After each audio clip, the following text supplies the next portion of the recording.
Hello friends, आज मैं आपके साथ डिस्कस करूंगा एक नया कंसेप्ट है ई बैंकिंग एंड डिजिटल पेमेंट्स जो आजकल बहुत ज़्यादा चलन में है। मतलब इसका काफ़ी ज़्यादा रिवाज है।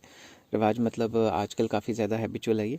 नेक्स्ट, इसका मतलब क्या होता है? डिजिटल और electronic payment is a system of making online payments without involving physical exchange of money. तो आप क्या करते हो? ऑनलाइन पेमेंट करते हो या डिजिटल पेमेंट करते हो विदाउट एक्सचेंजिंग द मनी। अब मैं कहीं जाता हूँ और मेरे पास पैसे नहीं है तो मैं पेटीएम कर देता हूँ या गूगल पे कर देता हूँ या फलां वॉलेट से पैसे दे देता हूँ। इसको डिजिटल मनी या डिजिटल पेमेंट्स कह देते हैं। Under this system money is transferred from one account from the account of the payer to the account of the receiver through internet. तो इंटरनेट के थ्रू जो देना चाहता है और जो लेना चाहता है उसके अकाउंट में पैसा एक्सचेंज हो जाता है। फॉर एग्जाम्पल, मैं पैसे पे कर रहा हूँ तो मेरे अकाउंट से निकल जाएंगे और जो रिसीव करने वाला है उसके अकाउंट में पैसे आ जाएंगे। ठीक है। बेनिफिट्स क्या होते हैं ई बैंकिंग के कस्टमर्स को? It promotes transparency in the financial statement.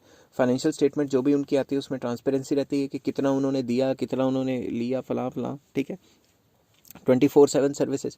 मैं कभी भी जाके ऑनलाइन पेमेंट कर सकता हूँ, कभी भी अपने यूपीआई के थ्रू या फिर अपने वॉलेट के थ्रू, डिजिटल वॉलेट के थ्रू पेमेंट्स कर सकता हूँ। तो सर्विसेज 24/7 अवेलेबल है, मुझे पैसे लेके घूमने की ज़रूरत नहीं है। कन्वीनियंट है कस्टमर्स के लिए। अगर किसी ने कभी भी कुछ भी खरीदना है या बेचना है तो उसको पैसे लेके घूमने की ज़रूरत नहीं है ना, कन्वीनियंट है। It inculcates a sense of financial discipline by recording each and every transaction. अगर मेरे पास ईच एंड एवरी ट्रांजैक्शन रहेगी कि मैंने इतना खर्चा, ऐसे खर्चा, वैसे खर्चा, क्योंकि मेरे वॉलेट में सारा हिसाब किताब रहेगा डिजिटल वॉलेट में, तो फिर मेरे को थोड़ा डिसिप्लिन रहेगा कि मैं भाई हिसाब से खर्च करूँ, मैं अपनी औकात के हिसाब से खर्च करूँ। मगर जब आपकी जेब में कैश आता है आप उड़ाते रहते हो, कोई हिसाब ही नहीं रहता। ठीक है।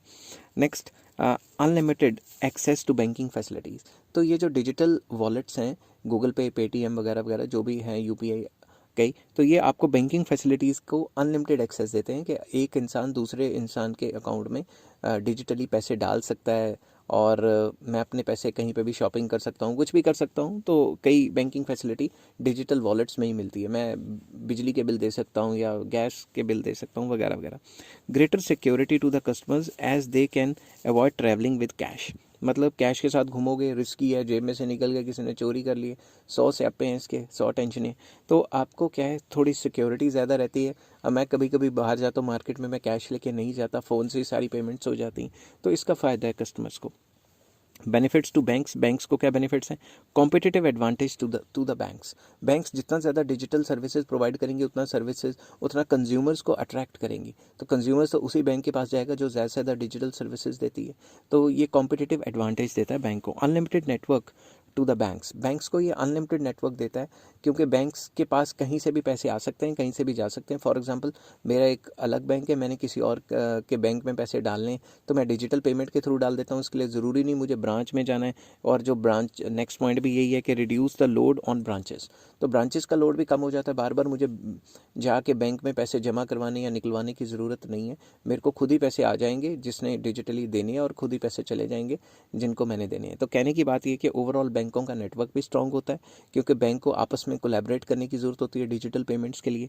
प्लस ये ब्रांच के ऊपर जो लोड आता है उसको कम कर देता है। ठीक है। नेक्स्ट जो मैं डिस्कस करूंगा वो है मेथड्स ऑफ डिजिटल पेमेंट्स और ई बैंकिंग सर्विसेज। कौन कौन से मेथड्स हैं जिसके थ्रू आप डिजिटल कैश या फिर ई बैंकिंग कर सकते हैं? एक तो है डेबिट कार्ड, कहीं पे भी जाके स्वाइप कराओ। क्रेडिट कार्ड, आप क्रेडिट कार्ड से भी लोन्स वगैरह लेते हैं मगर वो पैसे पे कर सकते हैं। NEFT, RTGS, ATM, E cash and digital cash. ये क्या होता है, ये सब के ऊपर मैं एक एक वीडियो लेके आने वाला हूँ।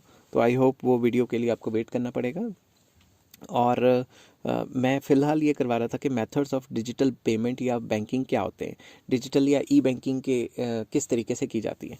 तो बेसिकली हमने डिस्कस जो मैंने आपको बताए हैं वो बेसिकली 4, 5 एंड 6 मेथड्स हैं जिनको मैं डिटेल में डिस्कस करूंगा कि ये क्या क्या होते हैं। Till then take care, have a nice day.